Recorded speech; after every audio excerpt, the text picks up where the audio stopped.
¿Qué son los valores? ¿En la actualidad existe una crisis de valores? ¿Qué relación existe entre los valores y los derechos humanos? ¿Cómo influyen los derechos humanos en nuestra vida diaria? ¿Son la expresión de una ideología determinada? ¿O una ideología determinada pretende hacernos creer que son ideológicos? ¿Tenemos una cultura de derechos humanos? ¿Se pueden exigir los derechos humanos? ¿El Estado es el garante de los derechos humanos? ¿Y qué pasa si es el Estado el que los viola? ¿Son solo para delitos de lesa humanidad? ¿Solo tienen que ver con las dictaduras? Si los derechos humanos son universales, ¿quién los garantiza cuando no los respeta el Estado? ¿El sistema internacional de justicia, en nombre de los derechos humanos violentados, puede tener injerencia en la política de un Estado o puede defender a sus ciudadanos de las tiranías? ¿Sabemos cuáles son los derechos humanos? ¿No sabemos humanos todavía? Bienvenidos a Rotas Cadenas, valores y derechos para ser humanos.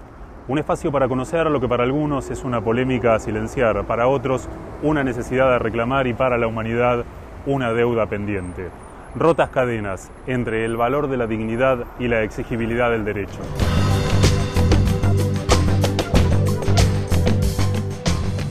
A menudo nos preguntamos qué son los valores y qué relación tienen con la dignidad humana.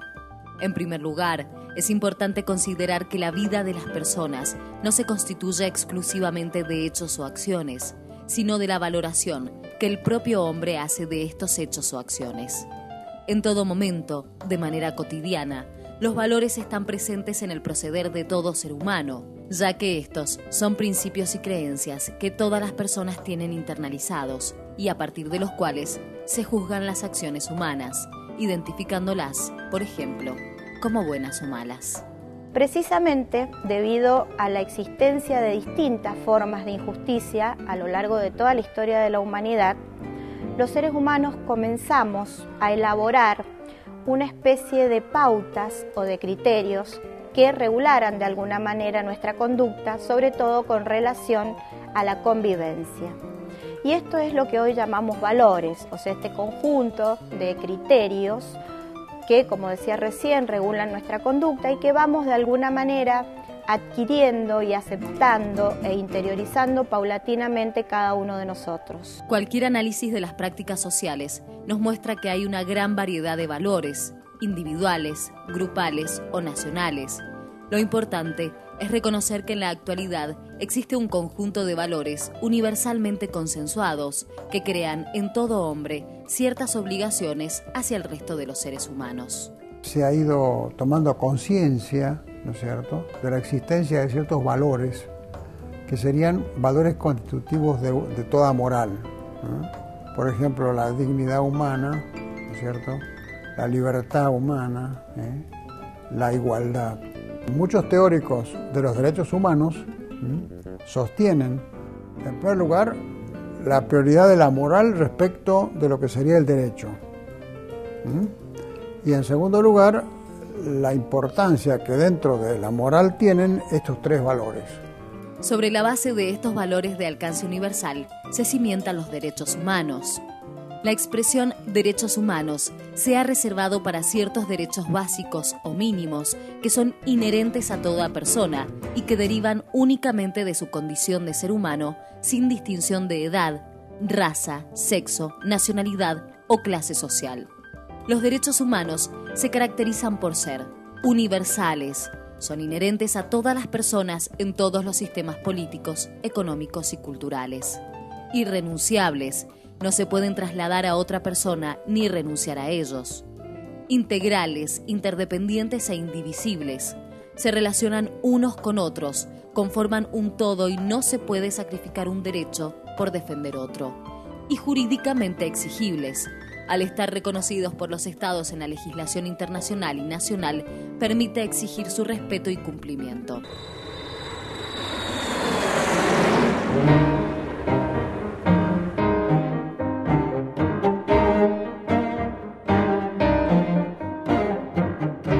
Al final de la Segunda Guerra Mundial, año 1945, termina la Segunda Guerra, se comienzan a organizar las Naciones Unidas y en 1948 se hace la primera Declaración Universal de Derechos Humanos.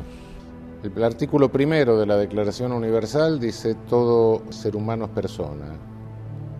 Archiva definitivamente toda la jerarquización entre seres humanos, jerarquización que había dado lugar al racismo y a todas las distintas discriminaciones.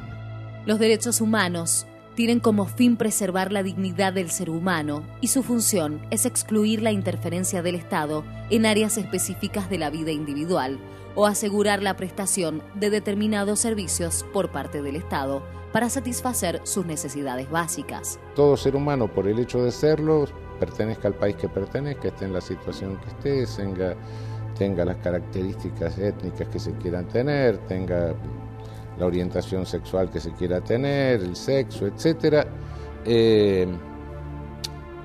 tiene un mínimo de derechos que tienen que respetársele en todo el planeta. Es un programa, por supuesto, esto no significa que esté realizado, ¿no? Pero bueno, el programa del derecho internacional es ese. Los derechos humanos tienen un carácter fluido y dinámico que corresponde a las relaciones de poder y a las ideas prevalecientes en el seno de la sociedad en que ellos adquieren vigencia. En ese contexto, una vez consagrados como tales, su condición de derechos humanos se vuelve irreversible. La tabla de derechos humanos es una tabla que se va moviendo permanentemente, que se van conquistando algunos y se van consolidando desde el punto de vista institucional y van apareciendo otros. Digamos, esto ha sido una constante desde los nacimientos del derecho, por lo menos. Los derechos humanos están a menudo contemplados en la ley y garantizados por ella a través de los tratados, el derecho internacional consuetudinario, los principios generales y otras fuentes del derecho internacional.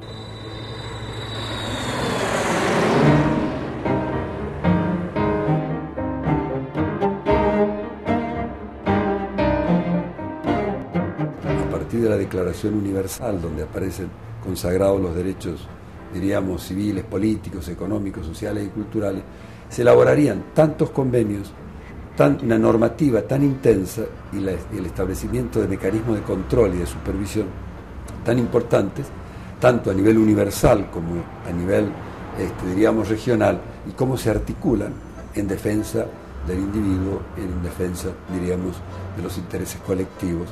Hay un nuevo protagonista que, diríamos, es el individuo, la sociedad, son los pueblos, y que aparecen, diríamos, reconocidos y teniendo un protagonismo precisamente por el establecimiento de los convenios de protección de los derechos humanos. En el campo de los derechos económicos, sociales y culturales siempre existió una verdadera disparidad. Vale decir, que el mundo que se construyó después de la Segunda Guerra Mundial hizo más hincapié en la libertad que en las cuestiones vinculadas al bienestar. Y los derechos económicos, sociales y culturales aparecieron como una especie de, diríamos, expresión de deseos. No tenían fuerza vinculante, carecían de esa naturaleza tan importante que tiene el derecho, que es la exigibilidad, y la exigibilidad jurídica ante los tribunales, tanto nacionales como a nivel internacional. Sin embargo, en los últimos tiempos se ha avanzado, y vamos a ver que sobre todo en el sistema interamericano ya la exigibilidad aparece como un elemento, un componente también de los derechos económicos, sociales y culturales. En la gestación de los derechos humanos existe una idea de evolución. No siempre el orden jurídico de las sociedades ha estado fundado en esta tríada de valores que el mundo actual reconoce como fundamento de toda moral y derecho justo, dignidad, libertad e igualdad. Tampoco el hecho de reconocer la preeminencia de estos valores ha generado un cumplimiento absoluto de los derechos humanos. ¿Cómo lograr que los derechos humanos sean algo más que una declaración formal? He aquí justamente el desafío, un desafío con base moral, sustento jurídico y necesidad humana.